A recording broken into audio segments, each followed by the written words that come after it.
Most producers think they have a creativity problem, but what if the real issue isn't your ideas, it's your environment? If your desk is cluttered, your gear is awkward to reach, and your setup slows you down, you're creating friction before you even play a note. In this episode, I'll show you how your physical studio might be silently killing your creative flow and how to fix that fast. You're listening to the Lofi Music Academy podcast, your go-to space for all things lo-fi. Sit back, relax, and let's dive into the world of lo-fi music production. Hi, and welcome to the Lofi Music Academy podcast. I'm Spencer J, your guide through the chilled-out, atmospheric world of lo-fi beats. If you're new here, this is where we like to talk about lo-fi music, beat making, creativity, and the real mindset behind finishing music and building something sustainable as a music producer. Now, today's episode is one of those topics that most producers completely overlook. It's not about plugins, it's not about chords, and it's not even about sound selection.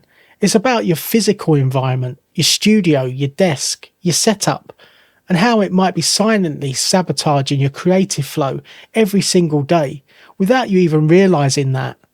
And here's the thing, a lot of the time we assume that if something feels off in our music, it must be something internal. Maybe we're not inspired enough. Maybe we need new sounds. Maybe we just need to be trying harder. But what if the real issue isn't inside your mind at all? What if it's sitting right in front of you, built into the very space where you create in? And before we start, here's a question for you. If you could instantly fix one thing in your studio right now, what would that be? Let me know in the comments below. Okay, let's get into it. Let's start with something simple. You sit down, you open your door. Maybe you load up a Rhodes or a soft piano, and you're ready to create. There's a spark there, a small idea, and you've got a vibe. But then suddenly something interrupts. You can't quite reach your MIDI keyboard comfortably. Your headphones are tangled. Your mouse space is cramped. Maybe your speakers aren't angled correctly. So you're second guessing what you're hearing. These seem like really tiny things and almost irrelevant, but they're really not. Every one of these micro frictions creates a tiny interruption between your idea and your ability to express that idea. And music, especially lo-fi music, depends on capturing those fleeting emotions really quickly. Now here's where it gets deeper. Your brain runs on limited amounts of decision-making energy every single day. This is often called cognitive load. Now think about this. Every time you adjust your chair, reach awkwardly for a cable, reposition your keyboard, or fix something before you can actually create, you're spending part of that energy. And the worst part, you're spending it on things that have nothing to do with creating your music. So by the time you're ready to actually play a melody, your brain is already slightly fatigued, slightly distracted, and slightly less intuitive. And that's enough to kill a vibe, because creativity doesn't thrive in resistance, it thrives in ease. Let's talk about something I call technical friction. This is the accumulation of all those small physical and logistical barriers in your setup that slow you right down. A monitor that's slightly too far away, a MIDI keyboard that's off to the side instead of in front of you, cables tangled behind your desk so you avoid plugging things in, your drum pads buried underneath other gear. Now here's the key idea, every one of these creates a micro decision. Should I move this? Should I plug that in? Is it worth setting up this right now? And most of the time your brain says no. Not because you're lazy, but because your brain's trying to conserve energy. So instead of reaching for that instrument that could inspire your next melody, you default to what's ever easiest. And over time, that shrinks your creativity. Let me give you something practical here. The 10-second rule. If you can't access a piece of gear, an instrument, or a tool within 10 seconds, then it effectively doesn't exist in your workflow. Think about that. If your guitar is in a case across the room, behind something else, you're not going to use it. If your MIDI keyboard requires plugging in cables every time, you're going to skip it. If your sampler is buried under clutter, then it's just invisible. Your creative brain operates on immediacy. It needs things to be within reach, both physically and mentally. So one of the most powerful things that you can do is simply ask this: what in my studio is taking more than 10 seconds to use? Because that's exactly where your lost ideas are hiding. Now this is where it really hits.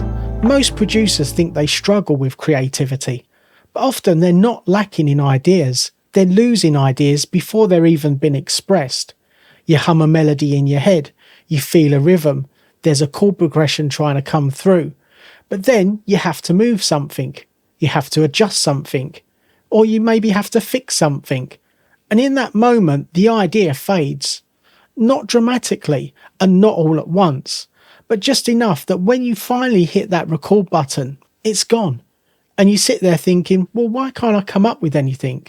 When the truth is that your studio environment interrupted the actual creative process. So let's bring this back to you. I want you to visualize your current setup, your desk, your gear, and your layout.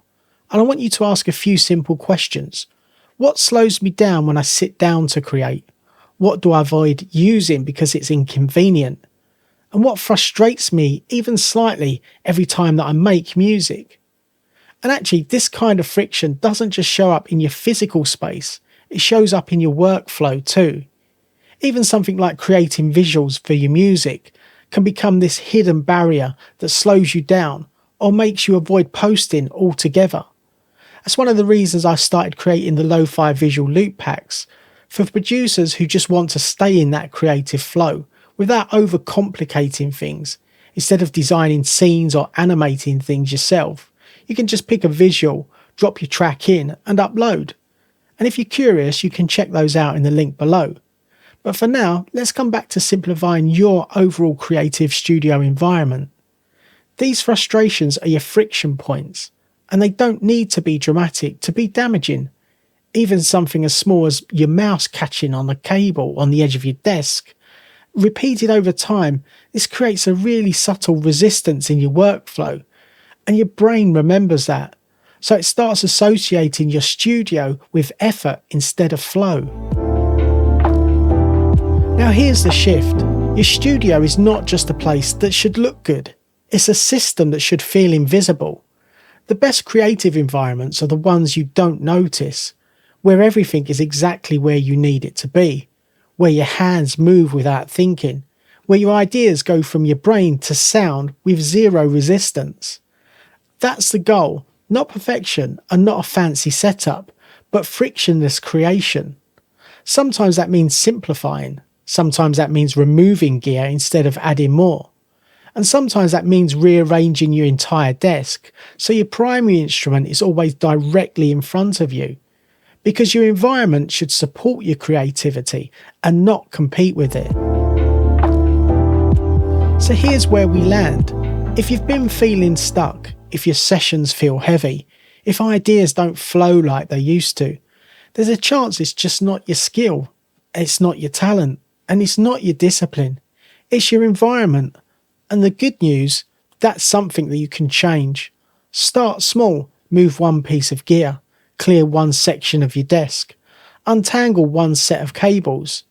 Make one improvement that removes friction between you and your music. Because every bit of ease that you create in your environment creates space for your ideas to breathe. At the end of the day, your goal as a music producer isn't just to make music, it's to create an environment where music wants to happen, where ideas don't get blocked, where creativity doesn't feel forced, and where you can sit down, press record, and just flow. So take a look around your studio today, and not with judgment, but with awareness, and ask yourself, what is this space encouraging me to do? Because once your environment aligns with your creativity, everything changes. If you enjoyed this episode, please consider subscribing, leaving a review, or sharing it with fellow music producers who might find it useful. Until next time, keep creating, stay inspired, and remember, it's all about the vibe. Take care and see you in the next episode. Thanks for tuning in to the Lofi Music Academy podcast. If you're ready to start making lo-fi music and want to go even deeper, grab your free guide. Discover the 6 essential steps to create a release-ready lo-fi track from scratch. Whether you're using budget gear in your bedroom or a small home studio, this guide will help you get that polished, dreamy lo-fi sound you're after. Just go to www.lofimusicacademy.com. Until next time, keep creating those laid-back vibes, and don't forget to subscribe for more lo-fi tips and tricks.